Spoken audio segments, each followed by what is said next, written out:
Ok, en primer lugar, muchas gracias para estar con ustedes, aunque por vía de Skype. Lamento no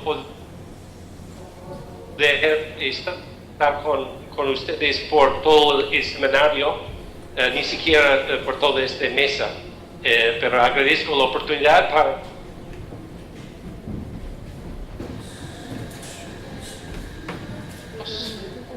con la reglamentación o no de la nanotecnología, empleando el ejemplo de la aplicación de nanotecnología a los piensos y explicando un poco cómo nuestra Food Drug Administration, FDA, está aconsejando a la industria. Próxima, por favor. Entonces, este diapositiva, ¿me escuchas bien? Que estoy escuchando mucho eco. Ok, voy a seguir. Bueno, este diapositiva probablemente se debe llamar el plan de la ponencia, ¿no? Porque explica en 5 puntos de lo que voy a hablar. En primer lugar, hay que explicar un poco la justificación ideológica por la aplicación de nanotecnología a la intensificación sostenible de la producción agrícola del FAO, ¿no? De las Naciones Unidas. Y luego voy a dar un ejemplo concreto de la ciencia y sus resultados en esta aplicación de poner nanomaterias dentro de los piensos. Explicar luego los consejos voluntarios del FDA, seguir con nuestras críticas y acabar con nuestros consejos al FDA. Próximo, por favor. Y aquí el esquema del FAO. Y este esquema yo he encontrado mucha utilidad. El año pasado, en el seminario, yo empleé este esquema muy brevemente para mostrar el marco del uso de nanotecnología tal como se lo ha hablado dentro del FAO y fuera. Y aquí en este esquema lo que nos ocupa es el parte que tiene que ver con insumos, con inputs, ¿no? Porque tanto los agroquímicos como los agrotóxicos están empleados en nanotecnología actualmente, si solo en nivel de la investigación y desarrollo. No se sabe en este momento si o no hay productos comercializados en los piensos con nanomaterias. Por lo menos están intentando de pensar cómo comercializar este tipo de insumo. La próxima, por favor. Entonces, la estrategia del FDA no es reglamentaria en el sentido de exigir mandatos de las empresas, exigir la entrega de datos y de las normas para el uso de nanomaterias en sus productos. Después de unos 4 años, en junio de 2014, emitió el FDA 4 consejos voluntarios a la industria. Y nosotros hemos hablado de 3 de estos consejos a través del programa de la red Nanotecnología DOESO. Y aquí hoy voy a recalcar un poco lo dicho allí en cuanto a piensos y también el uso general de nanomaterias en los productos reglamentados por la FDA. y ahí es la dirección electrónica de este consejo, y también la dirección por debajo de un blog que enlace con nuestro comentario formal reglamentario al SDA. El propósito de agregar nanoaditivos en piensos es aumentar la eficiencia digestiva animal y de este modo mejorar la calidad de la carne, por ejemplo, reducir grasa en la carne porcina. Próxima, por favor. Aquí es un ejemplo del informe científico que es una de las modalidades de agregar nanopartículas a un vehículo de los piensos. En este caso, se ha cargado una cáscara de un marisco, un chitosan, está cargado con cromio, ¿no? O sea, el chitosan está pulverizado a un tamaño nano, más o menos, y se está en este experimento comparando varias medidas para medir si o no se ha mejorado la calidad de la carne. En este caso, en las dos rayas amarillas en la diapositiva, están midiendo el ratio de carne magra a la carne grasa y la cantidad de grasa después de haber dado a comer un pienso con esta mezcla de nanopartículas cargado con cromio. Y aquí en la columna izquierda es la columna de control, o sea, la columna sin haber agregado este nano aditivo de cromio, ¿no? Donde se nota que la carne magra ronda alrededor de 64% de la carne. Y aquí al agregar 100 microgramas por kilograma, un micrograma es 1.000.000 parte de una grama, y se nota que se ha aumentado por 2% la cantidad de carne magra. Y en cuanto a la porción de la grasa en la carne, en el grupo de control hay un 13%, y con la adición de este nanoaditivo al pienso se informe sobre una reducción de un 3% en cuanto a la grasa, el porcentaje de grasa. Después de esta medida de agregar 100 microgramas por kilo, no se nota una diferencia muy grande, pero es importante que en la columna a la derecha extrema, ¿no? Hay una medida de error estandarizado de 43% y 46%, que es bastante alta dentro de las posibilidades de medir errores. Próxima, por favor.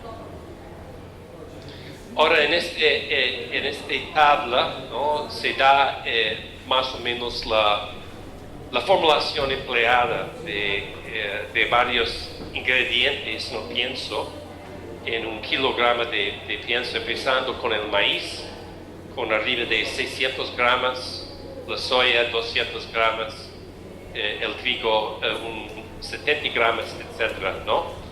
Entonces, la parte en que el nanoaditivo está empleado es aquí en la raya amarilla, unos 10 gramos. Así que, como se puede apreciar por la porción, del nanoaditivo agregado a esta mezcla de piensos es una porción muy, muy, muy, muy pequeña. Y uno puede preguntarse, tal como vamos a preguntar, ¿cómo se puede asegurar que, en primer lugar, que se puede hacer pesar una cantidad tan pequeña y también asegurar que esta porción queda consistente, ¿no?, dentro del proceso industrial de fabricar los piensos. Próxima, por favor. Ahora, hay varios problemas técnicos y reglamentarios en la determinación de la cuantificación de las nanomaterias en alimentos y piensos, tal como ha definido el profesor Singh y los suyos en un estudio reciente, ¿no? Y se nota en este estudio que, en primer lugar, que no hay métodos analíticos acordados ni instrumentos capaces de medir las nanomaterias en los alimentos sólidos ni líquidos, ¿no? Por eso, entonces, debido al hecho de que los alimentos en sí van a destruir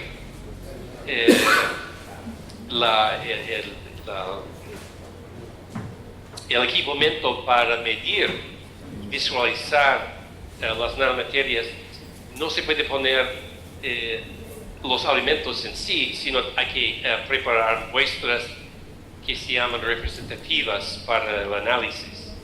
Entonces, el método de los científicos reglamentarios es de poder extraer y distinguir las nanomaterias de las demás materias en las muestras alimenticias para observarlos in situ, ¿no?, tal como están en la mezcla alimenticia. Y uno puede preguntarse en la validez analítica de un método que mide estas nanomaterias en una muestra y no en el alimento que se propone a comercializar. Próximo, por favor.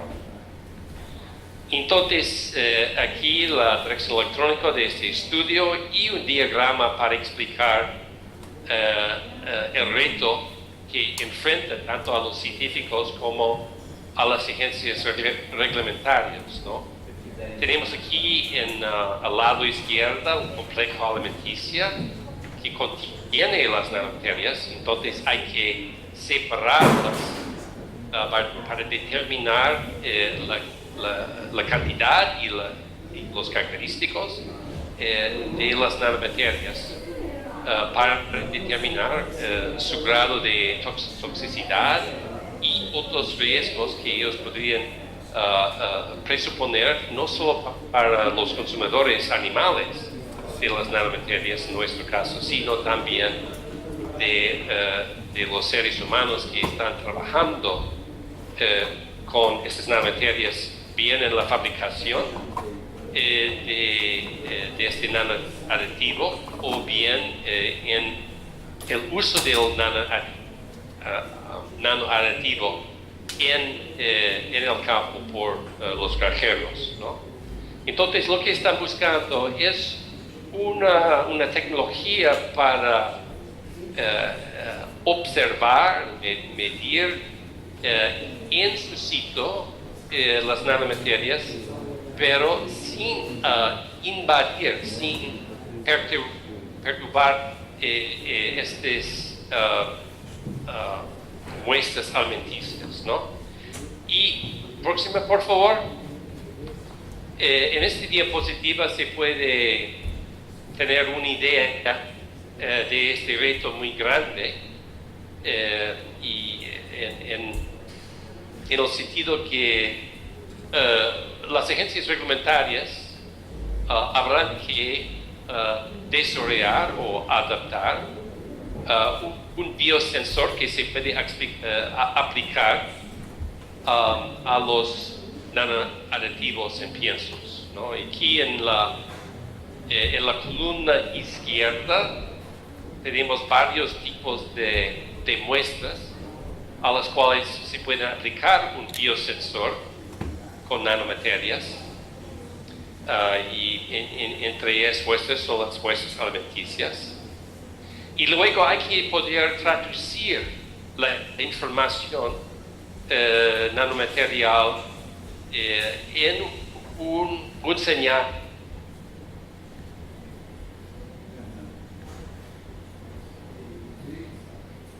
receptores, y entre los cuales son celulares, ácidos núcleos, anticuerpos, etc., mezclado con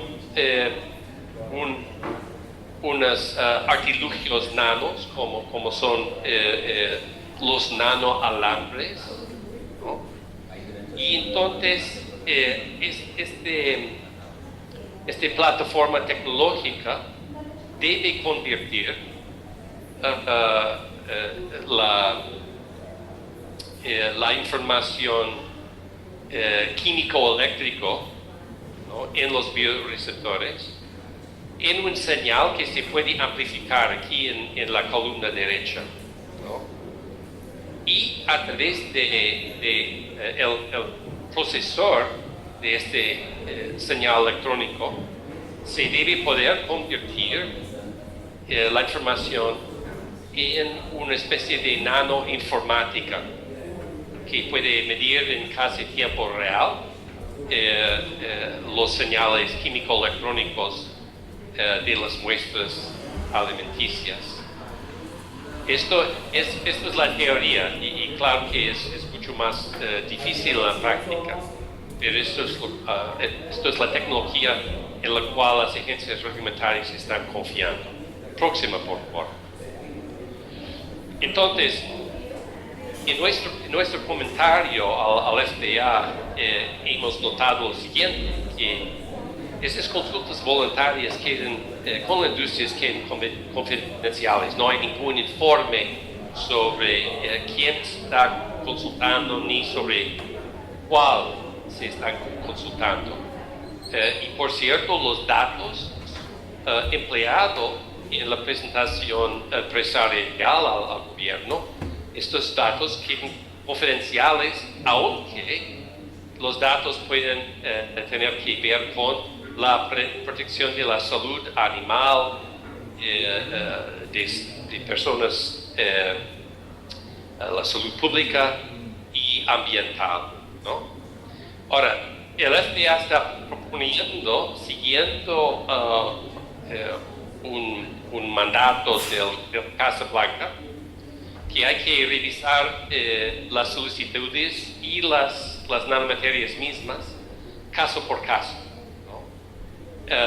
Y esto tiene la gran inconveniente que no hay ninguna manera de priorizar las nanomaterias según su toxicidad previsible, ¿no? Hay toda una disciplina que está dedicada a la idea de poder analizar estas nanomaterias según lo que se sabe ya de su toxicidad, en vez de intentar de analizar las muchas solicitudes de comercialización caso por caso, producto por producto o sustancia por sustancia, ¿no?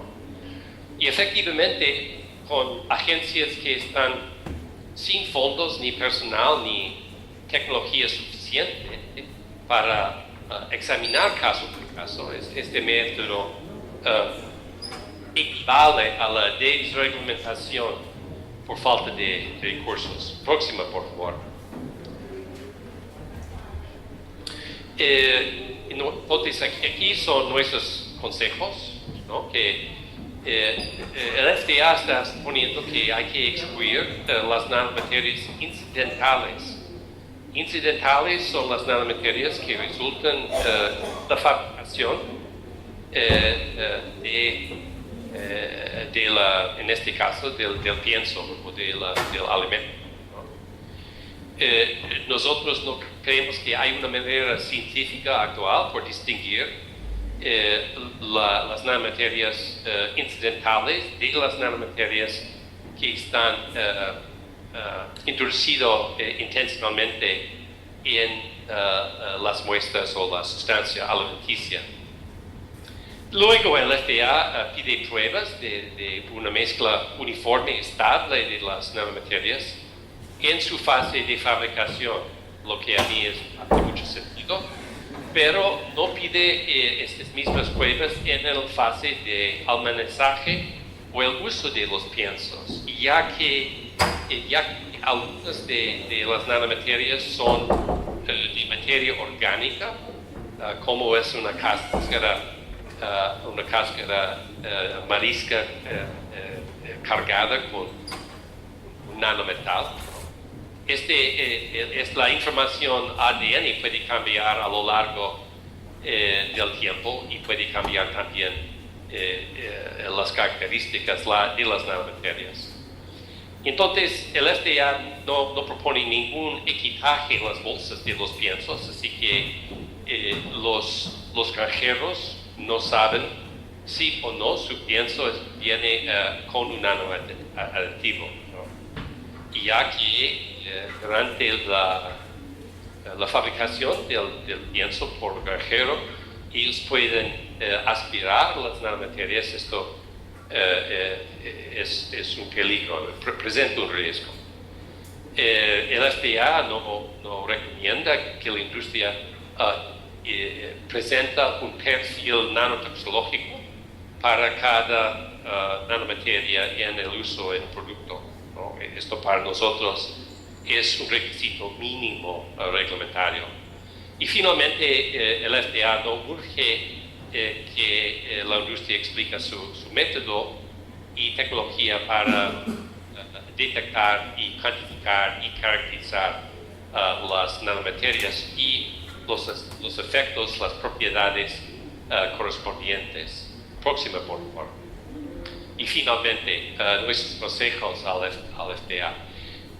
Los datos recogidos de nanomaterias deben representar las nanomaterias en los alimentos que se van a comercializar, ¿no? Que hay actualmente la capacidad técnica de detectar y cuantificar las nanomaterias en alimentos, y de hecho científicos en los Países Bajos lo han hecho, así que es técnicamente factible, ¿no? Así que por esta razón no hay ninguna razón para que la industria debe representar a las agencias reglamentarias datos que no conformen con lo que van a comercializar. Entonces, en segundo lugar, los datos recibidos por el FDA se deben compartir con las agencias responsables por la protección ambiental y laboral, ¿no? Porque evidentemente animales que están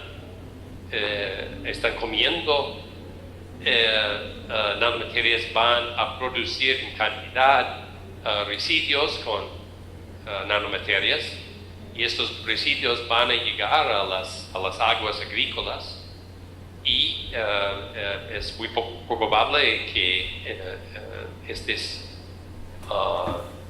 estos residuos a lo largo serán inocuos, ¿no?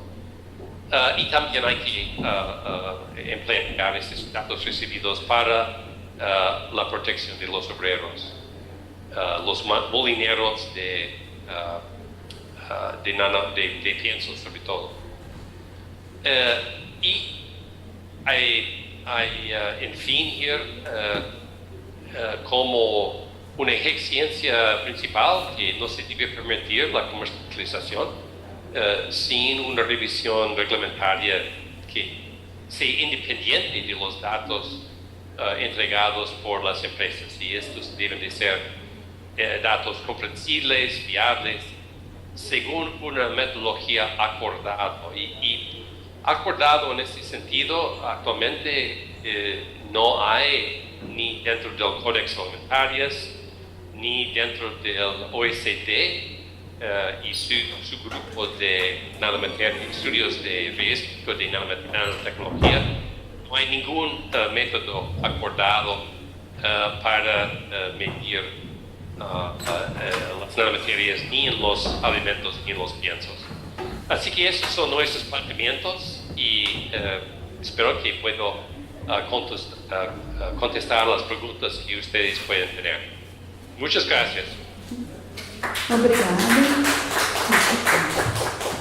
Obrigada, doutor Steve. Então, peço licença para alterar a ordem da apresentação e passar para as questões.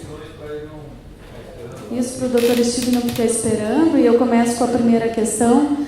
Doutor Steve, não sei se o senhor me entende, como são selecionados os nanomateriais analisados pela FDA? Que puede repetir, hay mucho eco, así que si me puede repetir la pregunta o bien enviármelo por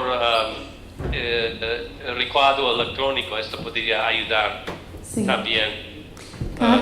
Cada nanomaterial produz efeitos distintos, né? Prata, ouro e etc. Como são selecionados os nanomateriais para análise pela agência, pela FDA? Bueno, en clase de nanomaterias, yo creo que hay más o menos un acuerdo que son los nanomaterias, los nanometales y los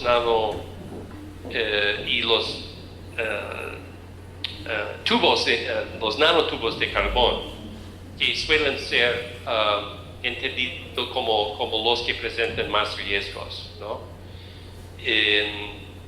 Es cierto, incluso dentro de las variedades de nanotubos que se presentan un perfil nanotoxicológico distinto, desafortunadamente, por la razón que sea, hay mucho menos información sobre nanotoxicología en cuanto a estudios de consumo, en los efectos al sistema gastroentérico, que por ejemplo en estudios de inhalación por aspirar nanomaterias. Es solo en estos momentos que el gobierno norteamericano, que después de que casi una década, ¿no?, de haber desarrollado productos alimenticios con nanomaterias, que están empezando a investigar los efectos gastrointestinales de las nanomaterias. Y ahí, por ejemplo, este estudio que yo he citado, hubiera podido agregar unas métricas de salud, ¿no?, de salud gastrointestinal dentro de su estudio, pero el propósito del estudio era de poder medir el aumento en eficacia digestiva del animal y no quienes financiaron el estudio no querían saber más que sí o no había un beneficio para la producción animal y de carne, y no habría que financiar estudios de este tipo en cuanto al efecto en la salud del animal comiendo este nanoaditivo. Sí, Steve, es Paulo. Dos cuestiones muy rápidas. ¿Usted tenía los nombres de las empresas que están a trabajar con estos productos? Y la segunda pregunta es si, National Nanotechnology Initiative habla que está haciendo coordinación de las cosas de nanotecnología, pero usted en la recomendación se pone que las agencias tienen que hacer un intercambio de información, ¿no? FDA, EPA, NIOSH, etc. Pero sí. entonces National Nanotechnology Initiative no hace coordinación para que estas agencias si tienen un intercambio de información. Bueno, sí. Bueno, sí que son preguntas muy importantes. En primer lugar, las empresas que están empleando las nanomaterias en piezas, se podría adivinar cuáles son. La mayoría de las empresas que formulan aditivos para los piensos son empresas más bien pequeñas, o sea, de tamaño pequeño, mediano, pero lo que se suele pasar en la nanotecnología es que una vez que las empresas pequeñas han tomado los riesgos para comercializar un producto de nanotecnología, sería de esperar que una empresa mucho más grande va a comprar los patentes de esas empresas pequeñas para poder hacer a gran escala la distribución de nanoaditivos para los piensos. Hay piensos que vienen preformulados con nanomaterias, pero hay una buena porción de los piensos que están fabricados en la granja misma, ¿no? Que más bien que nada para recortar gastos, ¿no? Y ahí presenta un gran riesgo a la salud del granjero que no sabe lo que está agregando a su pienso. En cuanto a compartir información, ¿no? Entre agencias que tienen responsabilidades distintas, el National Nanotechnology Initiative es en teoría, ¿cómo decirlo? Tiene el poder de coordinar investigación e inversión, y sobre todo para pequeñas empresas, para inventores universitarios, pero en cuanto no tiene la capacidad jurídica,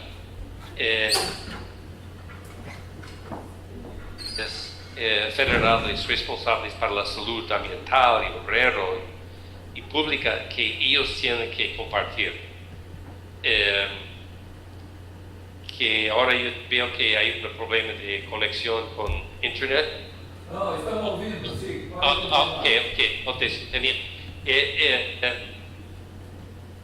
no hay nada jurídica que que actúe en contra de la cooperación entre las agencias, pero digamos que hay culturas de burocracia que prefieren proteger a la agencia en vez de colaborar para poder proteger el público, ¿no? Eso es. Si un científico comparte información con otra agencia sin el permiso del administrador, hay represalias bastante graves que pueden seguir. Entonces, esto es realmente algo que habría que solucionar probablemente a nivel político, ¿no? Y yo creo que los técnicos sí pueden solucionar el problema de compartir datos, aunque sean esenciales para la protección de la salud. ¿Alguma pergunta? Então, agradecemos a participação, doutor Steve. Muito obrigada. E encerramos, vamos continuar com as demais palestras. Muito obrigada pela participação.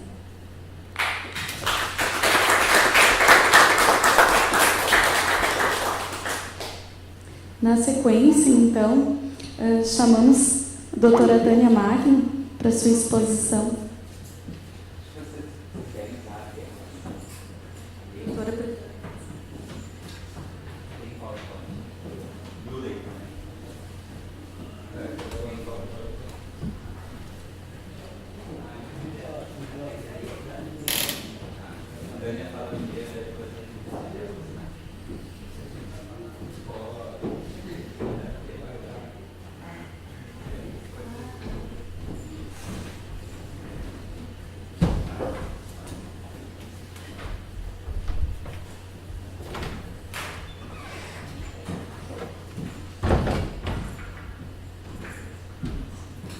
Enquanto a doutora se prepara, algumas considerações.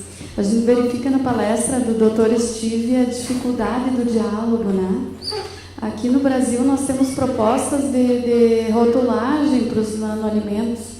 Contudo, se não existe um mínimo de conhecimento, se estamos ainda numa fase de questionamentos, nesse mundo tão desconhecido em que cada tipo de nanomaterial e cada tamanho de nanopartícula produz uma consequência distinta, como se regular de forma geral, né? Como se informar de forma adequada. Então, esse realmente é um grande problema.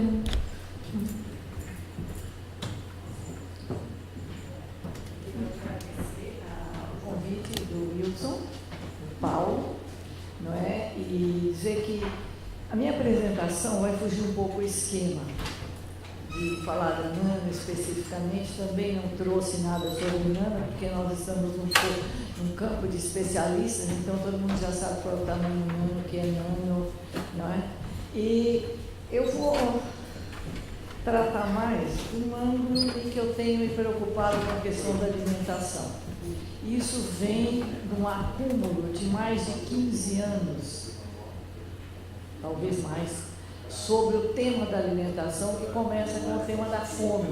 Fome, starvation, fome mesmo, falta de comida, pobreza, miséria. Então eu comecei por esse tipo de fome. E nos últimos 5 anos, junto com o Wilson e outros colegas, nós nos debruçamos sobre a pesquisa de nanotecnologia aplicada aos alimentos, né, aos impactos do alimento biocombustível. Então, isso dá um novo ângulo, incrementou um pouco esse estudo. Nesse estudo, no qual eu não trabalho apenas na nanotecnologia, trabalho a questão dos transgênicos e trabalho outra coisa que eu tenho chamado da fome da modernidade. Ou seja, tudo isso, toda essa nova alimentação, novos hábitos alimentares, etc., etc., e nós temos um planeta de obesos, de famintos, obesos, com tanta comida à disposição. Então, é um pouco por aí que eu vou caminhar. Eu chamei avanços tecnocientíficos e os desafios no campo da alimentação, não é? Bem rápido, todo mundo sabe meu nome. E a introdução é para Thomas Fressoli e Laluf. A existência humana sobre a Terra e também fora dela é impensável sem a tecnologia. Nós somos seres tecnológicos, já não tem jeito. Pois a dimensão tecnológica atravessa a existência humana. Dizem ele, desde a produção até a cultura, desde as finanças até a política, desde a arte até o sexo. Ou seja, nós somos, né, seres tecnológicos. Há, como afirmam os autores acima citados e com os quais eu concordo, uma relação direta entre tecnologia e sociedade. Estamos, de certa forma, tecnologicamente constituídos. Prova disso é que quando falha um computador, quando a luz acaba, quando a filmadora não está ligada, nós paramos toda a nossa atividade, muitos entram em pânico, porque nós somos já, não é? Parte, a nossa extensão está aqui. Não é? Dizem os autores, vocês é um ser tecnológico. Mais adiante dessa ideia, que se resulte agradável ou não, Porque as sociedades estão tecnologicamente configuradas, exatamente no mesmo momento e nível em que as tecnologias são socialmente construídas e postas em uso. Todas as tecnologias são sociais, todas as tecnologias são humanas, por mais inumanas que às vezes pareçam. A máquina da guerra, né? Nós criamos tecnologia para destruir o outro, né? Parece inumano, né?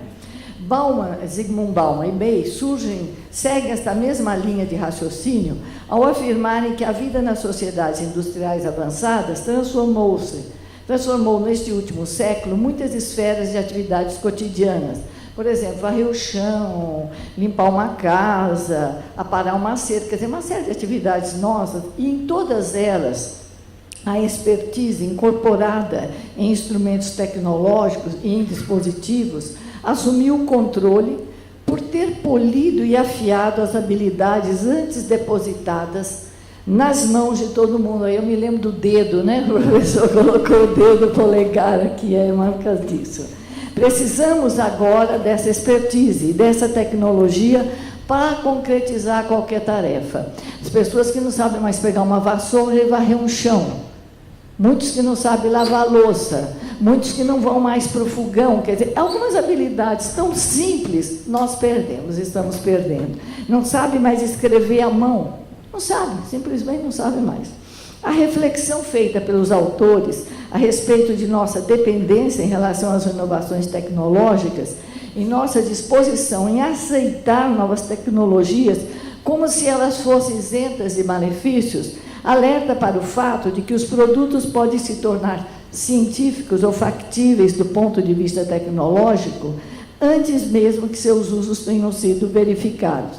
Então, uma coisa assim, nós temos essa tecnologia, como é que nós vamos poder usá-la? Ou mais, se nós temos, por que não usá-la?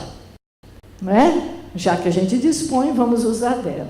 Este é o caso das conquistas tecnocientíficas obtidas no campo da alimentação, que é o caso aqui, que vem alterando a nossa cultura alimentar tradicional, introduzindo uma nova cultura da alimentação, potencializando o crescimento da indústria alimentar, que coloca no mercado, para o público em geral, novos produtos e uma maior variedade de opção de escolha, substituindo paulatinamente os alimentos in natura por alimentos fabricados industrialmente.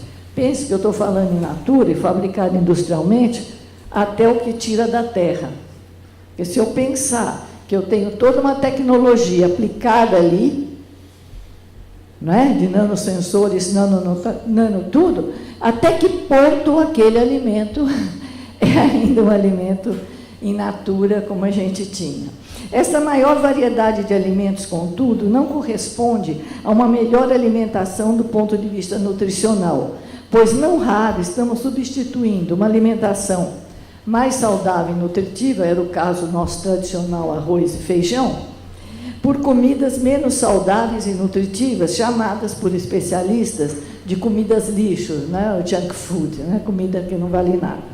Estamos comendo mais, é verdade, mas pior. E o que é mais grave, sofrendo de outro tipo de fome, chamada fome da abundância. Temos coisas demais, mas nem por isso estamos melhor do ponto de vista alimentar. Alimentos transgênicos, os chamados nanofoods, compõem este rol de novos alimentos anunciados como alimentação moderna e solução para inúmeros problemas no campo alimentar, criando novos hábitos alimentares, paladares, uma capacidade gustativa diferente e uma nova concepção de alimento e alimentação. Frente a essas mudanças nos hábitos alimentares em curso e o otimismo que as cercam, é preciso analisar os potenciais riscos e impactos socioambientais decorrentes dos produtos transgênicos e dos nanofoods. Quando eu coloco transgênico, porque eu não consigo isolar a nanotecnologia da transgenia. Então, elas estão ali de mãos dadas, né? É preciso ver isso. Bem como discutir a criação de marcos regulatórios para essa nova tecnologia que já está no mercado. É preciso que o consumidor saiba o que está sendo produzido, como está sendo produzido e o que ele está comprando e comendo. Agora, a própria exposição agora do professor Steve mostrou como isso nos Estados Unidos não está em questão. É preciso responder uma questão básica. O que de fato nós estamos comendo? Se eu perguntar para cada um aqui, ninguém sabe responder. O que é que nós estamos comendo? O que é que esse alimento contém? Né? E é o que eu pergunto agora, deixa eu passar, porque eu sou tão distraída. É uma tragédia, né? A indústria alimentícia tem investido na fabricação de produtos de fácil manipulação, alimentos prontos, semiprontos, que apesar de trazerem mais facilidades, também apresentam maiores riscos à saúde, pois podem conter elevado teor de sódio em sua composição, serem muito ricos em gordura, em açúcar, além de muitas vezes as dosagens que estão contidas no rótulo não coincidem com realmente contém o alimento. Esses alimentos são apresentados como referendos no ditame da vida moderna, tanto para a mulher que trabalha fora, como para os que vivem sozinhos e não têm tempo de cozinhar, a não ser quando esta prática se torna um ato de distinção social, bem no sentido que o Bourdieu coloca de distinção social, prestígio, de lazer e exibição para o grupo, como é o caso da moda gourmet, tão em moda agora, né? Gourmet. Tem a cozinha gourmet, apartamento com espaço gourmet, em geral para os homens, que não vão ao fogão, mas são gourmet. Aí aprende a fazer aquele pratinho sofisticado, um churrasquinho de não sei o quê, porque é uma questão de status, né? E o status mede a nossa vida. Outro ponto que precisa ser considerado é que a confusão entre os conceitos de nutrição e alimentação. As pessoas acham que alimentar-se é estar nutrido. E mais ainda, eu não pus aqui, três palavras: comer, se alimentar, está nutrido. Comer não quer dizer nada. Para as pessoas, muitas vezes, comer é encher, ver com a barriga cheia, né? Está com o bucho cheio. Pronto, agora sabe lá o que botou no bucho. Então, mas tem aquela sensação de satisfação.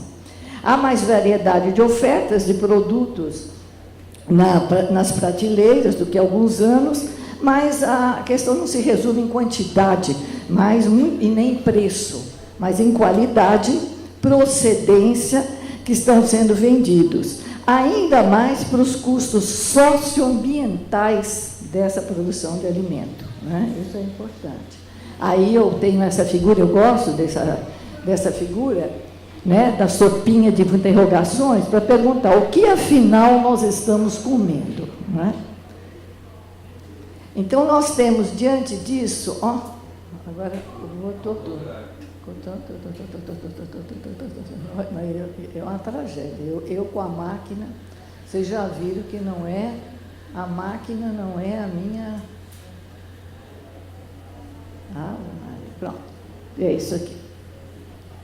Bom, frente aos avanços e conquistas no campo técnico e científico para a produção do alimento, não é, para deixar os avanços da engenharia genética e na nanotecnologia, em busca de melhorar a qualidade da produção, aumentar o tempo de durabilidade, conservação dos alimentos, aumentar a produtividade e solucionar o problema da escassez de alimentos no mundo, ou seja, da fome. Assim os transgênicos são anunciados, assim eles avançaram, e assim os nanofoods e toda a aplicação também está sendo anunciada, vai resolver o problema da fome, vai baratear os alimentos.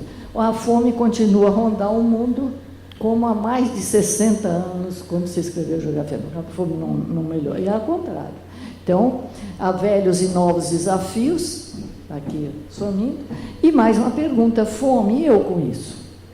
O que eu tenho a ver com a fome? Né? Apesar dos contrastes entre abundância e escassez, né, a propaganda dessa alimentação nova é muito chamativa, é muito, né? E essa mudança de hábito alimentar vem atingindo todas as camadas da população, A, B, C, zona rural, zona urbana. Hoje você vai nas escolas estaduais, eu vou dizer do meu estado, não sei como é aqui no Rio Grande do Sul, poucas fazem alimento, comenta mesmo. Rosquinha, que não sei o que comprada pronta, que aliás ela custa 99 centavos no armazém, o Estado compra por R$ 3,90 para ter esse ganho extra, mas não é o caso. Tá? As crianças vão com salgadinhos. Essa é a comida que está se dando para a criança, essa é a comida que está se comendo, não é? Comida pronta, não é? E comidas prejudiciais à saúde, né? Mas são de fácil conservação, de fácil manipulação, você manipula fácil. Então, a circulação desses novos alimentos é intenso e a sua distribuição se faz com muita facilidade. Eu, outro dia, estava vendo um vídeo, porque eu vou atrás de vídeo de comida, de tudo quanto é jeito de comida, e vendo uma barca da Nestlé no Rio Amazonas, lá nos confundando, não tem nada, distribuindo todos os produtos da Nestlé, chega na mesma hora, fresquíssimo, e faz aquela fila para comprar o biscoito, o leite, a peste da Nestlé, que a Nestlé tem uma série de produtos fabricados, né? Não chega a maçã, não chega não sei o quê, não chega a carne in natura, mas a Nestlé está lá, né? A barquinha da Nestlé está lá. Então, em tempo algum, nunca houve tanta oferta de alimentos prontos. Time is money, tempo é dinheiro, mas para quem que é esse dinheiro, né? Aqui tem alimentos prontos, semi-prontos, a moça magrinha, elegante, né? E ela come toda essa porcaria e não engorda, não é nada, está uma beleza isso, não é isso? E significativa parcela da população mundial está, de fato, comendo mais, não é a menor dúvida, não, mas qualitativamente pior. Estamos, como já foi afirmado, sofrendo da tal fome da abundância. Esse, para mim, é o retrato da modernidade da fome, que eu tenho alcunhado de modernidade da fome. Meu estudo vai nesse sentido. Que está a merecer dos cientistas sociais um estudo profundo, pois há um paradoxo perverso nessa questão. Apesar de haver no mercado disponibilidade de alimentos de boa qualidade para os viciados em comidas prontas e semi-prontas, para os que vivem de fast food e para os que impõem a si mesmos regimes de fome, buscando atender os ditames da modernidade em relação ao corpo, porque quando você fala em alimentação, um item que a gente está trazendo é o corpo, não pode ficar de fora. Magro como sinônimo de saudável, outro erro, fica para uma outra coisa. O organismo dessas pessoas encontra-se, na verdade, debilitado e a saúde ameaçada. E esse caso não decorre da falta de dinheiro para comprar alimentos. Não decorre disso, mas decorre de um apelo da mídia movida, né, pelo dinheiro da indústria alimentar, que faz propaganda disso. Vocês ligam a televisão, principalmente nos programas infantis, e vão ver o apelo que se faz para comida para criança. Se distribui brinquedo, o McDonald's é doido para fazer isso. Compra não sei o quê e ganha brinquedinho disso, brinquedinho daquilo, brinquedinho daquilo. Então, a avalanche da pressão psicológica é muito grande.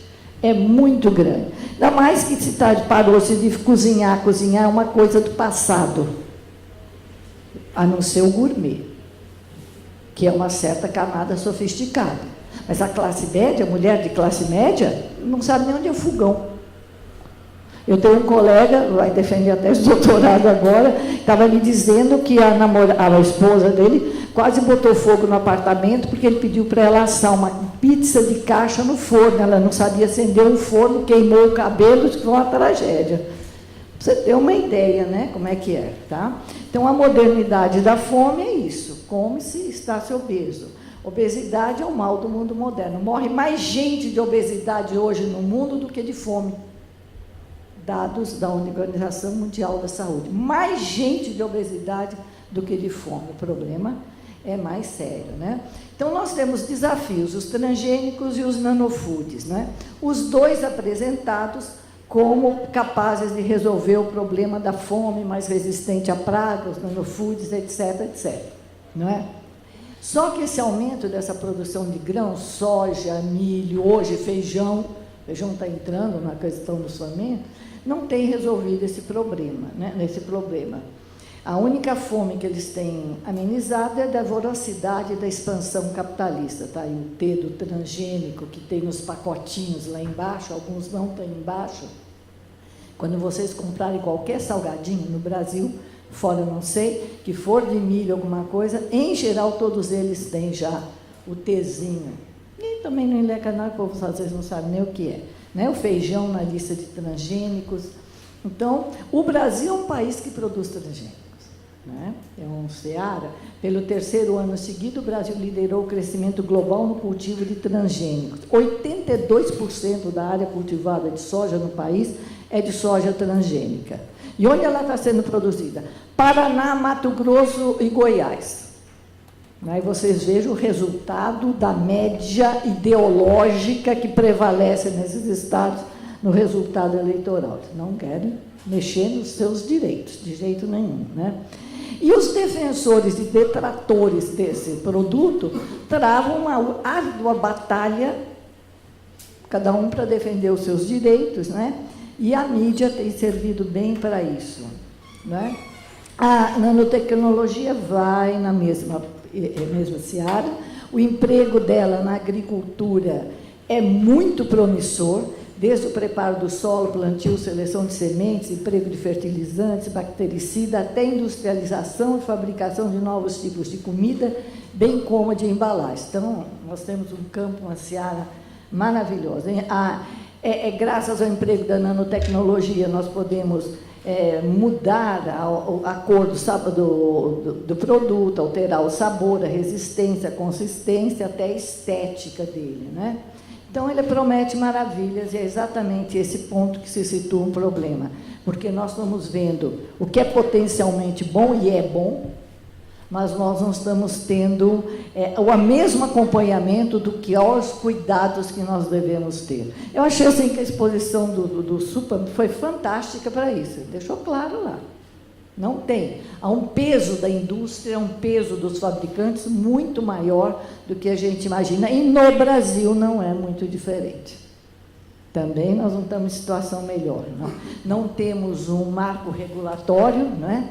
E nós teríamos, então, que adotar o princípio da precaução, porque nós não sabemos das consequências dos efeitos tóxicos desse tipo de alimento, a extensão deles, a partir do momento em que essas nanopartículas interagem com o meio ambiente e o ser humano. Está aqui, né, só uma fase da alimentação e tecnologia, nós temos um gás colocado nas rosquinhas tão apetitosas, né? Essas rosquinhas, essa hora, todo mundo quer comer rosquinha. Não é? Então, nós temos esse problema, ele vai para a embalagem, etc. A euforia é tão grande que o Fórum Econômico Mundial elencou a nutrição saudável em nível molecular como uma das 10 principais tendências tecnológicas que supostamente poderiam ajudar a alcançar um crescimento econômico sustentável nas próximas décadas. Olha, não dá aqui para parar, mas a gente mereceria parar em cada conceito. O que é crescimento econômico? Existe crescimento econômico saudável? É preciso pensar nesses conceitos econômicos, que economista agora joga assim. Desenvolvimento é uma coisa, crescimento é outra. Então, existe crescimento econômico saudável? O que você está chamando de saudável, né? Tá? Então, seria isso. Os investidores estão confiantes de que essa nova tecnologia possa ajudar a gerenciar o diabetes e a reduzir a obesidade. Depende, né? Aqui as embalagens contendo nanopartículas, a pera com uma embalagem protetora, a pera sem embalagem, tem mais durabilidade, nutracêuticos, não é? Então, nós temos exemplos de nanoalimentos, nanopartículas e nanocápsulas, que são agregadas aos alimentos e bebidas com o objetivo de mudar seu sabor e a textura, já usadas em marcas como Nestlé e Unilever, por exemplo. Mas não tem nada dizendo. O problema não é usar, o problema é qual a consequência da utilização. É isso que a gente precisa saber. Qual é a dosagem permitida? Como é que é feito? É mais complexo do que a gente vê. Né? Nanopartículas adicionadas na ração de frango, para efeito antibiótico, pesticidas, vacinas, embalagens de alimento. Então, nós já estamos comendo, que eu pergunto, que comida é essa? Né? Food Frankenstein, Frankenstein Food, né? Comida Frankenstein, está aí misturado, não é? E, de novo, a pergunta, você sabe o que você está comendo? Quando você for jantar hoje, quando você for, pensa bem o que é que você está comendo, né? E como considerações finais, é preciso estar ciente dos limites e alcance das conquistas no campo tecnocientífico, bem como considerar o ônus e o bônus da empreitada. Quem fica com os prejuízos e quem fica com o lucro, né? Pois se, por um lado, nos beneficiamos com as conquistas científicas e tecnológicas em vários campos da vida, e é verdade, como o da saúde, alimentação, transporte, comunicação, entre outros, por outro, essas conquistas não têm beneficiado a todos igualmente, ao contrário, têm aumentado as diferenças entre o mundo desenvolvido e as regiões pobres do planeta, entre os ricos e os pobres de uma maneira geral, para os quais os pobres, esse mundo novo ainda parece distante e inalcançável, que é pior. A engenharia genética e as nanotecnologias parecem prometer para nós um mundo imaginado apenas pelos ficcionistas, literatura e ficção. Um mundo sem males, sem doenças, sem fomes, graças às conquistas científicas e tecnológicas para um futuro sem data. Vamos viver 400 anos? Vamos para os pós-humanos? Vamos ser ciborgue? Vamos ser lá a peste que for? Bactéria já somos, não é? A grande soma de bactérias.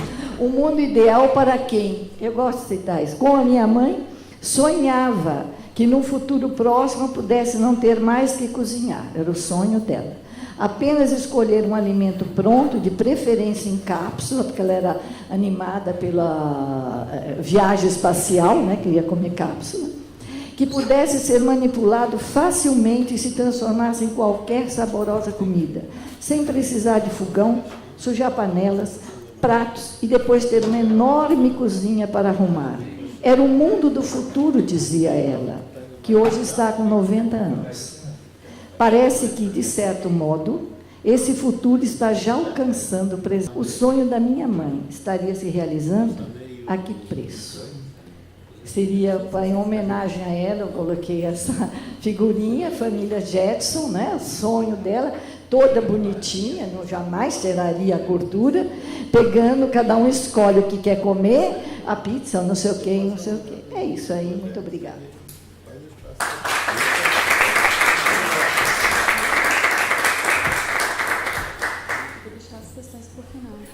Obrigada, doutora Tânia. De imediato, então, já chamo o doutor Richard Dudley para sua exposição e, ao final, os questionamentos. Acender a luz. É ali no cantinho. Não, ele não vai.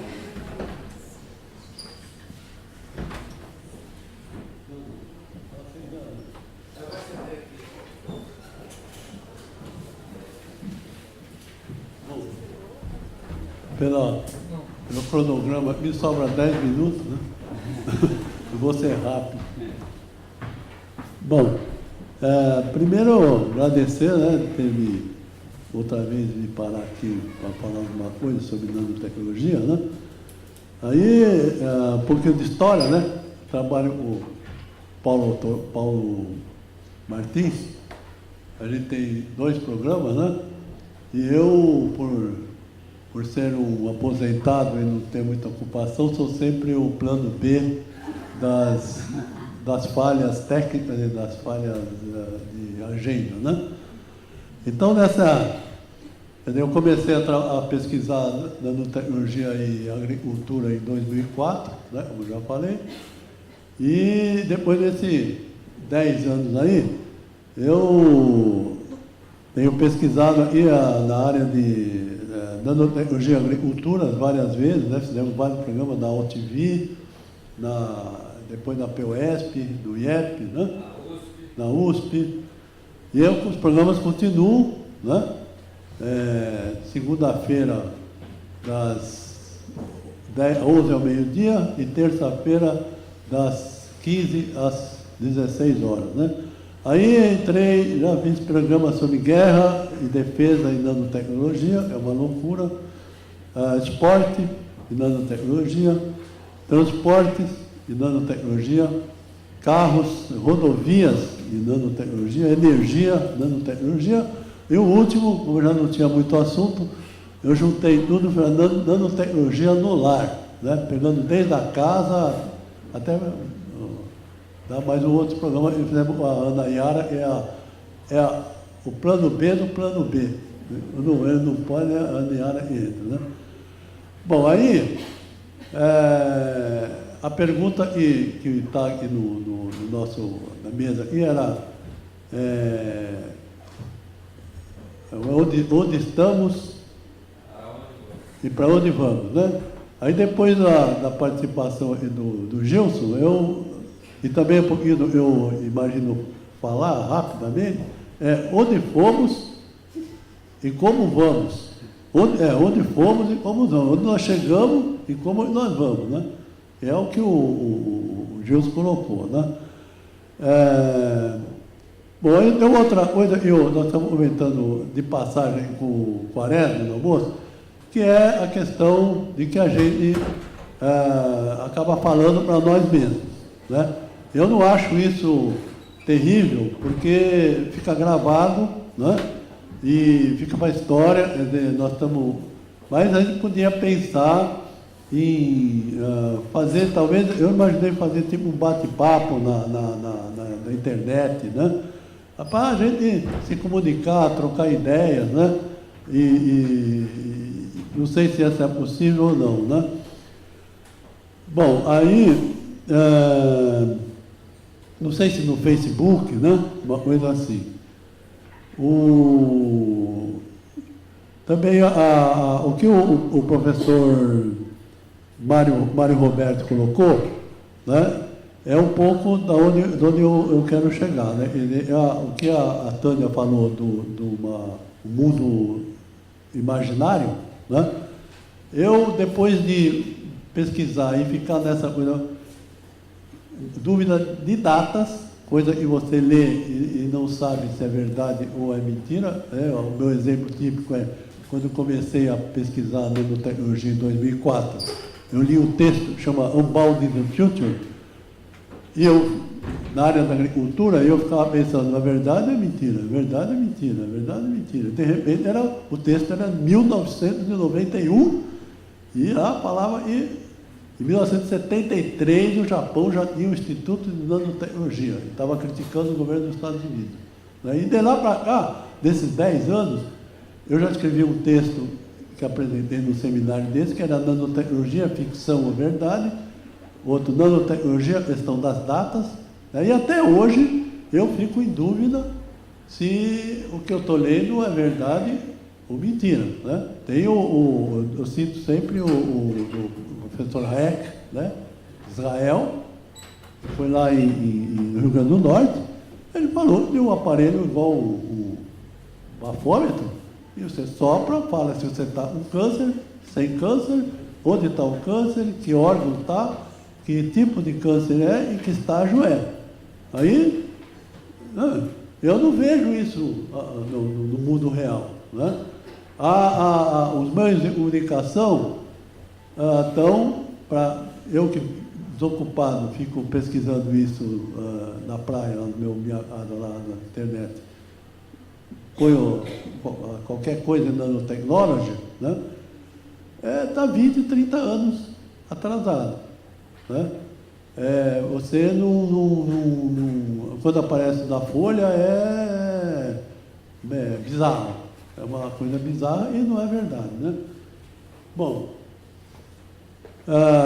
e aí, dessa trajetória toda, eu já tinha lido que as empresas hoje em dia, como não a tecnologia não tem um caminho linear, ela dá saltos, eles vão lá para frente, né? Vão lá para frente e tentam olhar o mundo de um ano bem para frente e para trás, né? Por quê? O exemplo que dão é que a Mitsubishi era uma concorrente de televisão, né? De repente ela começa a fazer carro, né? E assim tem outras empresas que a concorrência não está dentro do próprio setor, né? Então, o que eu imaginei fazer é pegar todas essas minhas dúvidas, aí eu fui lá para 2030, né? E transformei tudo o que é possibilidade da área da agricultura em realidade, né? E, então, o que eu estou escrevendo aí, né, chama-se Agricultura, uma visão do passado. É como se eu estivesse em 2030 e estivesse olhando para trás, né?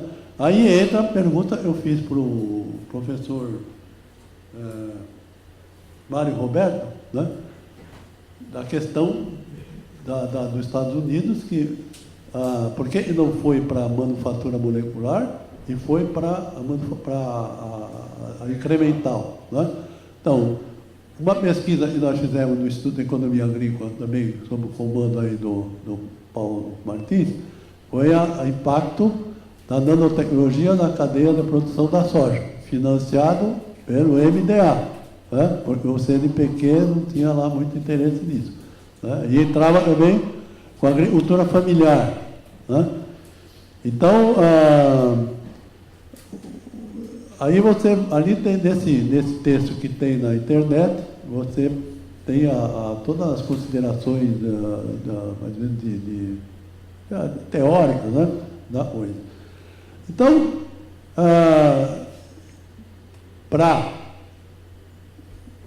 em 2030, né, eu, pessoalmente, o nosso amigo Quaresma me chama de nano otimista, né? Mas eu acho que, sem brincadeira, eu não vou estar aqui, pode ser que esteja, se eu for, vou ser criticado, se não for, não vou ser criticado, prefiro ser criticado estando aqui, né? Mas eu acho que a manufatura molecular de alimentos, que o texto do Paulo chama de nanofabricação, né, ela vai ser realidade, né? Você apertar um botão e pedir uma banana, pedir uma pizza, pedir qualquer coisa. E o que é uma banana é o átomo organizado com banana. Uma pizza é átomo organizado com uma banana, né? E a ideia não é tão maluca, porque na área da agricultura, para mim, o exemplo típico do bottom-up é a semente. O que tem dentro da semente? Teoricamente, do ponto de vista de computação, ela tem um software que organiza a matéria de baixo para cima, né? Uma sementinha vira uma árvore e ainda está programada para se reproduzir, né? Que é exatamente a ideia que tem da nano, da assembler, né? Dela se reproduzir, né? Bom, aí eu começo assim, dizendo que o aspecto, estou pegando o aspecto revolucionário da nanotecnologia, né? Nesse trabalho da soja, a gente identificou que, através da literatura, que você tem o incremental, né? E pega nós fomos em cada segmento, desde semente, adubo, inseticida, e a própria agricultura, e depois na processamento da soja, no óleo de soja e tal, vamos pegando o nível de conhecimento, né? Quer dizer, a gente percebeu que ninguém sabia nada, né? Muito pouco, né? Acho que que sabia era aqui do Rio Grande do Sul, da indústria de máquina. O que ele falou é o seguinte: se eu pedir para ir num evento de agricultura, não é? Agricultura, já fugiu a palavra, essa agricultura mais moderna, de precisão, né? Aí vão. Se eu pedir para ir no evento de nanotecnologia, não me deixo ir, né? Porque acha que é loucura, né? Bom, aí, então eu entrei você tem os avanços incrementais e tem os revolucionários, né, que seriam a manufatura molecular de alimentos, e depois, no meio dessas replicações, foi até a semana passada pesquisando, tem uma outra nicho aí na nanotecnologia, que eles estão pegando subprodutos, você pega do milho, isso eu já tinha pego do milho, pega o bagaço sabugo de milho, dali, isso tem até na internet um texto, né? Eles fazem um tanque de gás veicular, que hoje é aquele tambor imenso, né? E é um alvéolo feito a partir do sabugo de milho, que ele consegue conter aquele gás sem na mesma pressão que vem sem ter aquele tambor muito forte para segurar a pressão. Tem alguns que pegam a semente de uva, tira o produto e usa para uma coisa, eu nem me lembro dele, mas uma coisa diferente. Da folha de morango, também tira o produto. E outro dia eu peguei na internet uma indústria uma associação de indústria de papel, de celulose dos Estados Unidos, que o texto é papel pensado diferente, que é a nanotecnologia. Então, da árvore, eles tiram uma série de produtos que usam em medicamentos e outras coisas. Então, tem essa outra fonte de materiais que pega. A nanotecnologia permite, de produtos vegetais, retirar princípios ativos para usar em outras coisas, né? Bom, mas daí, quando eu comecei a ler, o grupo ETC, né, que eu nunca sei o nome, a título. ETC é Erosion Technology Corporation. Aí eles falavam naquela época do tal do tsunami tecnológico, né? Tsunami tecnológico era o fato de que na Revolução Verde tudo foi feito para as universidades americanas, pelos institutos de pesquisa americanos, pesquisa pública e de conhecimento. Só que a nanotecnologia, com a questão das patentes, ela está sendo feita em segredo pelas empresas de todo tipo, né? O cara está interessado em fazer pesquisa e, de repente, uma empresa poderia soltar uma máquina, né? Eu chamei aqui de... Como é que chama? Nano Food Machine, né? Então, eu peguei como exemplo a Índia, porque a Índia, pelo que eu vi na internet, é um dos países, pela própria questão de muita população, pouca terra, pouca água, igual a China, né? A China também tem esse problema, muita gente, pouca terra e pouca água. E a China, de repente, a Índia descobriu o tal da Nano Machine, né? Food Nano Machine. Era uma máquina que fazia alimento, né? Aí, o que aconteceu?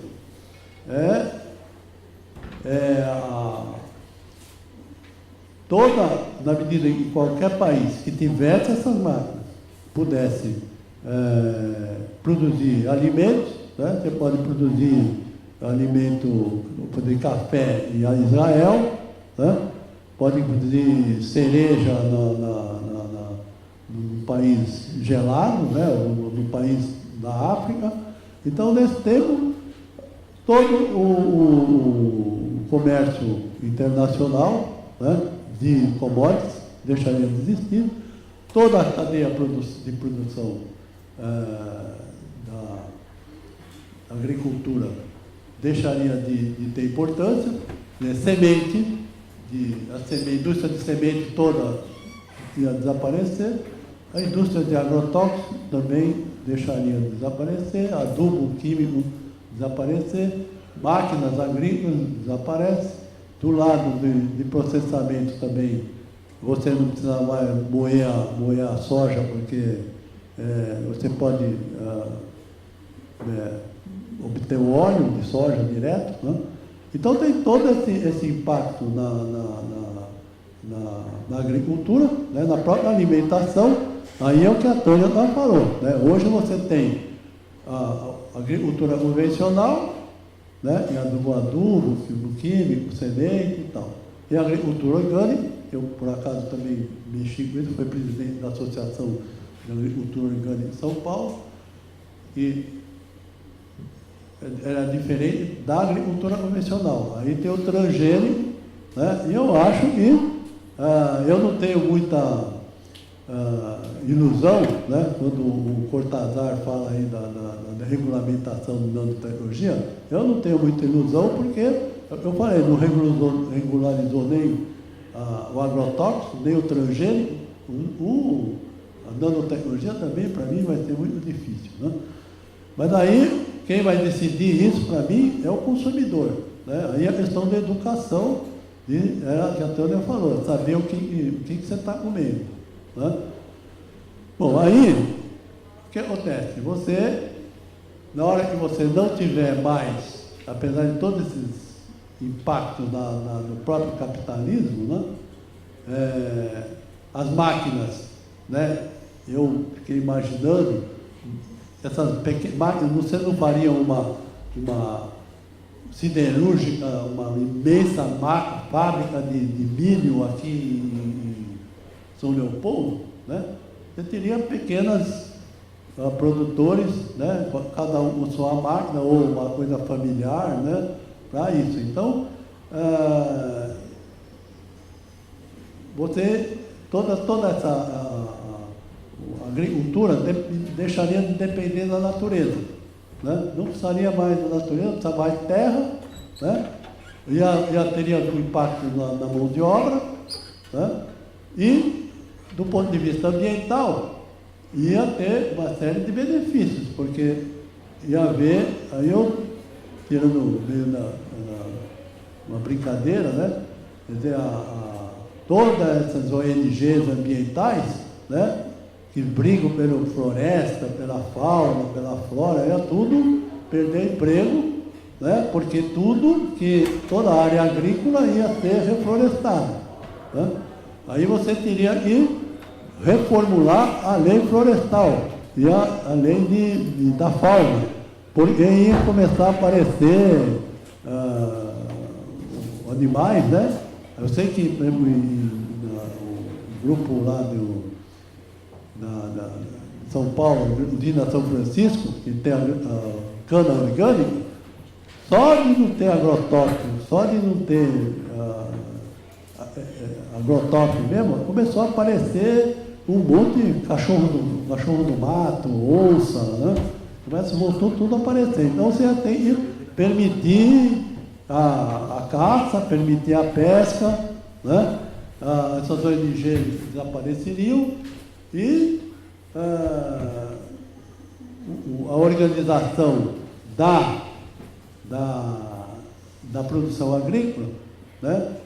Teria que ser, já estaria totalmente industrializada, né? E aí a política agrícola teria o quê? Seria numa fase de transição, eu vou agir na maionese um pouco, né?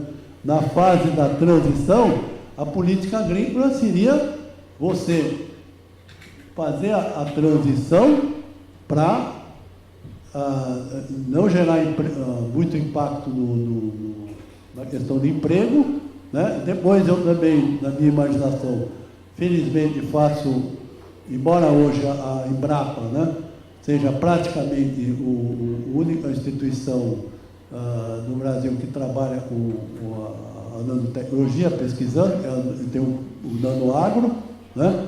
Infelizmente, no estado de São Paulo, as instituições centenárias, como o agronômico, o biológico, se você puser na internet hoje, está tendo olhado, nanotecnologia e agricultura, IAPTA, Agência Paulista de Tecnologia do Agronegócio, e é de São Paulo, vai aparecer o nome do nosso amigo Paulo Martins e o meu. Em 2004, fizemos uma reunião na APTA para sugerir que eles fizessem um grupo de nanotecnologia. A APTA não tem nada. Tem um artigo de uma pessoa ou outra, né? Então, aí em homenagem ao agronômico, botei que o agronômico, felizmente, por baixo do pano, estava desenvolvendo a tecnologia e no Brasil ele tinha as máquinas já prontas, só que não tinha lançado porque para não causar desemprego, né? E, bom, aí essa questão nanotecnologia, tem mais. Bom, aí a agricultura não dependia mais das incertezas, né, do meio do clima e água e tudo. Então ela estava totalmente industrializada, né? Bom, aí aconteceu, os fazendeiros tradicionais, né, quando ficaram sabendo que tinham essas máquinas, começaram a desqualificar as máquinas, falando que a máquina é uma porcaria, ao contrário de hoje dos transgênicos, falando que não, que o produto transgênico convencional é que era bom, e os produtos nanofabricados faziam mal para a saúde, né? Aí ia uma campanha contra os produtos originários da agricultura, né? Bom, aí o que a Tânia falou um pouco, né? Além essas máquinas, além de ele produzir banana, produzir abacaxi e tal, ele podia inventar novas frutas, né? Quer dizer, é só o design, né? Fazia o design de uma fruta que você imaginava, com um sabor especial, que era bom, e podia botar para vender, né?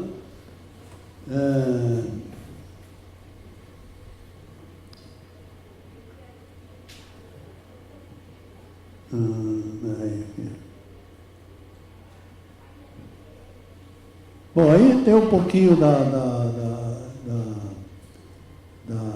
até eu tenho um texto que eu vou passar para a Tânia depois, eu falei para o Quaresma, que é um conhecido meus aí, que fizeram um trabalho sobre o marketing das empresas de alimentação, como é que elas vendem esse produto para criança, do jeito que você falou, para criança, para família, né? Então tem toda um esquema para passar esse produto. E uma vez eu li, é interessante falar isso, eu li um lugar e falei que a estratégia dessas empresas de alimentação pronta é tirar a mulher, acho que foi a Vandana Shiva que falou, é tirar a mulher do poder de decisão da família de o que vai comer. Eles querem tirar a mulher desse espaço de ela decidir quem vai comer. Esse é o objetivo das indústrias de alimentação, né? Que aí perde o senso crítico, né? Da mãe e tal, né? Aí eu coloquei, Iacê salvou a pátria, né? Mas hoje, infelizmente, não tem nada na realidade, né? Bom, o Código Florestal, né? Esse negócio do Código Florestal desaparece, a terra de demarcação dos índios também desaparece, porque aí os índios ficam com a terra lá, porque não precisa mais, né? A energia ambientalista some, né? A natureza passa a ser só paisagem, né? E para criação. As fábricas esse é o problema, as fábricas de adubo, inseticida, tudo fechariam, né? Bom, hoje, só para saber hoje, se você está na internet, eu já escrevi um artigo sobre isso há uns anos atrás, você botar New Harvest. New Harvest é uma empresa que produz, estimula a carne artificial. Outro dia apareceu na televisão um hambúrguer artificial. Né? E aí, não é nanotecnologia, mas é biotecnologia. Né? E aí, outro dia, eu recebo o newsletter dele, eles agora estão com leite artificial, né? Que é para o nicho de mercado dos vegetarianos. Né? Aí até inventei uma coisa aqui e levou 2 anos para essas máquinas chegarem a produzir metade do que o Brasil produzia de alimentos, né? Para não ter problema de desemprego e tal, a política agrícola era para controlar isso, né? Aí a comercialização de hormônios acabam, né? a política agrícola anda de cara, né? E a produção agrícola, no limite, fica igualzinho à industrial, não tem mais natureza nenhuma. Né? Se estiver falando muito, você manda eu parar.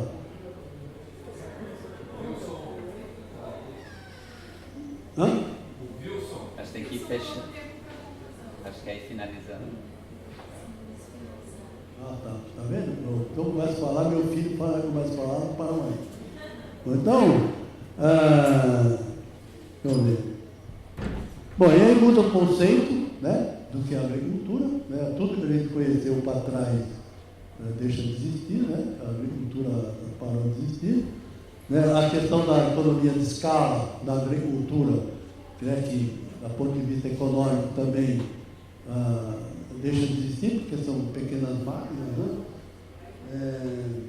A segurança alimentar estaria garantida, né? Porque você pode produzir, e a matéria-prima, eu já perguntei, eu acho que desses bambambam que vem aqui, onde que vem, tudo é carbono. Né? A matéria-prima para fazer uma banana, basicamente, é carbono. Né? Então, pega do ar. Né? Então, ele, o sequestro de carbono também desaparece. Né?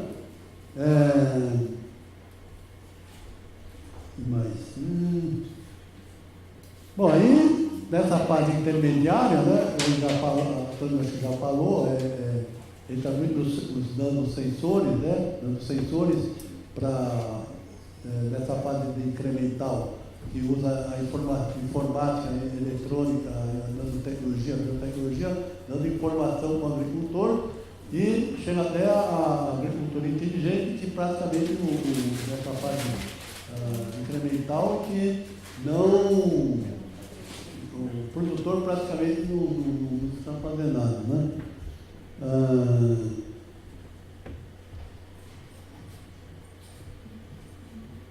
Eu acho que...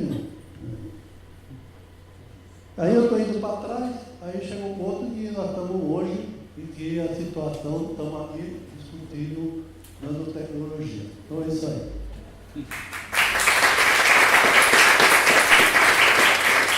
Obrigada, Dr. Richard. Realmente são tantos desafios que nós temos, e as palavras-chave eu acho que são educação, informação, conhecimento. Quando a gente trabalha com o termo nanoalimentos, ele é um termo extremamente amplo, que vai desde a produção até as embalagens, né, onde são aplicados os nanosensores e que acabam transmitindo aos alimentos. Mas o problema é como fazer com que essas informações cheguem aos consumidores, e muitas vezes, como por exemplo a professora Tânia na sua exposição colocou, elas chegam, mas elas são desconsideradas. Né? Por exemplo, na nossa região lá de italianos, a gente come muita polenta, e eu quando vou comprar, é quase impossível encontrar alguma farinha de milho que não tenha transgênico. Então, todos os produtos que estão no mercado têm transgênico.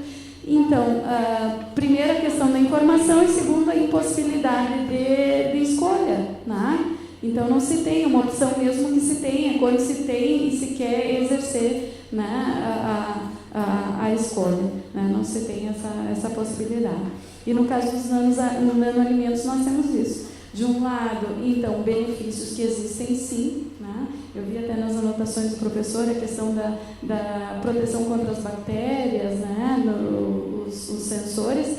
Então, nós temos benefícios que são adquiridos por quem tem condições.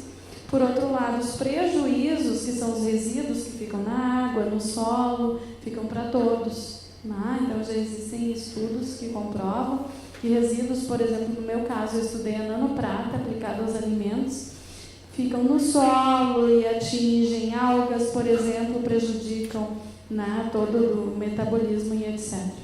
E daí, então, a questão para abrir o debate aqui é como resolver, né, o progresso social e o progresso nanotecnológico. Né? Como se poderia fazer com que se caminhasse junto, né, essa preocupação que é tão importante. Veja, como fazer? Parar o conhecimento científico desiste. O conhecimento tem que melhorar. E vai continuar sendo pesquisado, produzido. Nós não sabemos daqui a 30, 40 anos, se é que a gente está aqui, se é que o planeta existe, mas, bom, digamos na fase otimista, o planeta vai existir, sei lá, por quanto tempo. Nós não podemos prever. Por que nós não podemos prever? Porque o avanço tecnológico, nós temos conhecimento, porque nós não temos conhecimento de tudo que está sendo produzido, essa é outra questão, né? O que está no subterrâneo dos laboratórios ninguém sabe. O conhecimento que vem sendo produzido nessa área já é de assombroso. Para o bem e para o mal, seja lá o que a gente classifique como bem ou mal. Né? O que é bom, o que é mal, para quem, em que circunstância. Você teria que ter aí uma mobilização da sociedade civil muito grande, porque você diz, eu não tenho coisa de farinha de milho para produzir que não for para a gente, deixa de comprar, faça um movimento, pressione, você vai ver começar a aparecer no mercado alternativas de pequenos produtores que vão jogar o milho que não é transgênico, porque ele ainda existe. Agora, se a gente diz, mas eu não tenho o que comprar, então isso não acaba nunca. É muito difícil, porque você tem que educar de pequeno. Você tem uma população brasileira analfabeta e semi-analfabeta, mesmo com diploma. Como é que é o nível da nossa educação, da nossa escolaridade? Qual é? O indivíduo que não sabe, escreve o nome, não sabe ler. Esse é o nível. Então, ou a gente investe para ter verdades, que realmente uma educação que o seu indivíduo possa entender e levar para a escola em todos os níveis, passa a obrigar que na televisão passe essas questões alertando e mobilize, porque a sociedade civil, gente, quem faz o governo somos nós, o povo somos nós. Na verdade, nós não somos vítimas. Nós também nos esquivamos de participação. Muito comum ver a pessoa ter negócio de política. Falou de política, tudo é político. Esse seminário aqui é eminentemente político. Porque nós estamos fazendo alertas, nós estamos fazendo denúncias para o bem e para o mal, quer dizer, denúncias do que está sendo produzido bem e do que não está sendo produzido. Isso o que é? Isso é um ato político. Isso é tomada de posição. Ou a gente aceita que nós temos que tomar posição na sociedade e definir que sociedade eu quero para o futuro, o que eu quero, e lutar por isso, ou nós vamos ser engolidos mesmo por um futuro, um mundo, eu até quero esse texto depois, um mundo do futuro, não é? Onde vão voltar pássaros, não sei se deformados, depois de tanto comer tanto agrotóxico, não sei como serão esses pássaros, mas animais e não sei o quê, e as bactérias humanas, que agora eu assumi que eu sou uma bactéria, né? As bactérias humanas, somos nós, não saberemos como estaremos até lá, vão ficar isoladas. Quer dizer, por mais que a gente pense, o futuro nos impõe uma tomada de decisão.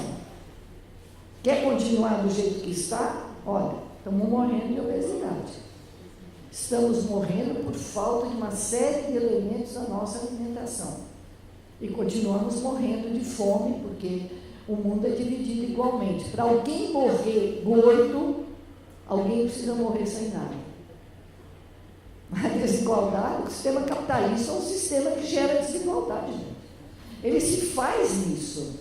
Agora, se não se quer questionar o sistema, a base econômica, aí então a gente vai brincar, para mim é uma brincadeira de dizer, falar disso, porque quem comanda é a base econômica. Nós estamos sendo manietados, manipulados pelo capital, em qualquer área que seja. Isso é bom? Bom, traz coisas boas, mas nós temos que nos mobilizar para as coisas ruins. Nós temos que fazer aquilo, quer dizer, tornar menos selvagem, né? O capitalismo selvagem, não. Então, essa é uma tomada de decisão da população, da cidadania. Precisamos formar cidadãos, precisamos formar pessoas que têm condições de discutir essas questões. Precisamos mudar o sistema educacional. É isso. É muita transformação, não apenas de bater na porta do produtor, lá abaixo, não sei o quê, não adianta. Então, é um processo que tem que ser iniciado. Mas, volto a dizer, é um processo político, de tomada de decisão. Qualquer forma que vocês vão tomar decisão, vocês estão fazendo política.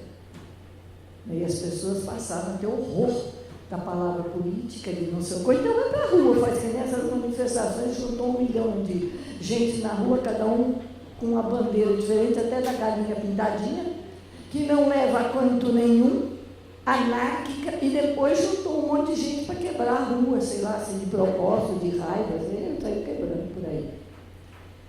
Então, não é isso que quero. Eu não sei se respondi, mas eu penso assim. Muito obrigada, doutora. Não, primeiro é o seguinte, eu queria... eu faço essas pesquisas aí e guardo todos os levantamentos que eu faço na internet, está guardado lá, todos esses assuntos aí, né? Então, o e-mail está aqui no peito, é rddulen, eu ponho aqui, rddulen@uol.com.br. Se alguém tiver interesse em nanotecnologia em guerra, nanotecnologia em energia, tudo que eu falei, manda e-mail para mim, eu tenho o maior prazer de responder, porque exatamente eu faço as pesquisas junto com o Paulo, é para divulgar, né? Não vai ficar no meu computador lá, né? Então, essa é uma coisa. Outra primeiro, eu um pouquinho na linha da Tânia, eu não acredito muito que agrotóxicos não resolveram, o transgênico não resolveram, a nanotecnologia eu acho que dificilmente vão resolver. Agora, eu acho que tem que continuar batalhando, né? A gente tem aí o trabalho com a POS, né? Um dos programas com a POS, que é para professor, né? Falei para professor, tem o trabalho do IEP, né? É junto também com o sindicato, tem o pessoal do IES também, que está trabalhando. A gente pode achar que não vê muito resultado, mas não deixa, não sai do campo, né? Continua no campo, né? E tem uma coisa que eu acho, independente de qualquer coisa, que é os preços, né? Eu acho que o produto agrícola, o Roberto Rodrigues foi meu contemporâneo na Escola Superior de Agricultura de Queiroz, foi ministro da Agricultura. Ele é o cara da FGV, né, cara do negócio, é da presidente da Única, né? E eu fico, faz uns 7 anos, eu fico mandando coisa para ele de nanotecnologia. Ele está sabendo de tudo, né? Ele foi agora 50 anos de formado em Piracicaba, ele me viu e falou, tem um cara que sabe tudo de nanotecnologia, mas continua, na cabeça dele está dando, mas ele está lá na agricultura convencional, né? Embora haja muita nanotecnologia e hoje se usa até na tecnologia de açúcar e álcool, né? Ele sabe disso, né? Vai lá na Embrapa, faz parte do conselho da Embrapa de nanotecnologia, chamaram ele lá, vai para lá, né? E aí, que eu falo preço de produto agrícola, né? Eu meio falo para eles, como é que pode, eu vou na feira de Peruíbe, compro uma caixinha de pinha, de madeira, vem da Bahia, de caminhão, 6 pinhas maravilhosas, R$5. Vou no Extra, uma garrafa de 2 litros de Coca-Cola, R$4,99. Você vê como é que é? É uma distorção que tem muito grande no Brasil, essa questão dos preços agrícolas, né? Que com a nanomáquina, né, talvez resolva um pouco esse problema. Muito obrigada. Se alguém quiser também algum dado sobre alimentação, fome, essas questões, eu tenho um bom acervo, estou continuando, então se alguém puder me mandar também, vai ser importante para a continuidade dessa pesquisa no Brasil e também fora do Brasil, né, na América Latina, que é importante para a gente ver isso. Hábito alimentar, cultura alimentar, né, inclusive essa questão da obesidade do corpo, porque isso está tudo num pacotes são. É um único pacote. Professor Wilson, como estamos com o tempo? É isso, se puder. É isso? Então, infelizmente, vamos encerrar. Né? Agradeço muito, ótimas exposições. Obrigada, doutora Tânia. Obrigada, doutora Lixa.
Onde eu cheguei foi a regulagem, eu fiz toda a regulagem dentro dela, zerei tudo, botei tudo no zero.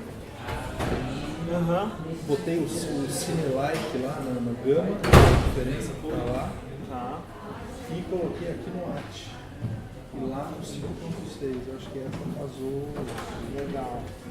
Não, na verdade, eu acho que essa última.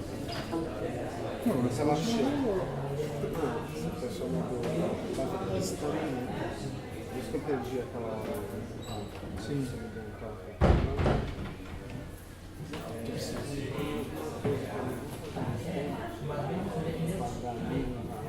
Não, eu tô de boa.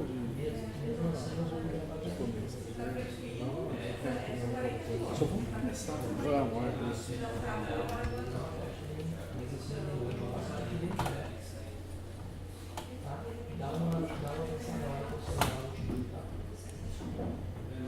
Esse telefone funciona, né? Que a gente liga e tá sempre desligado.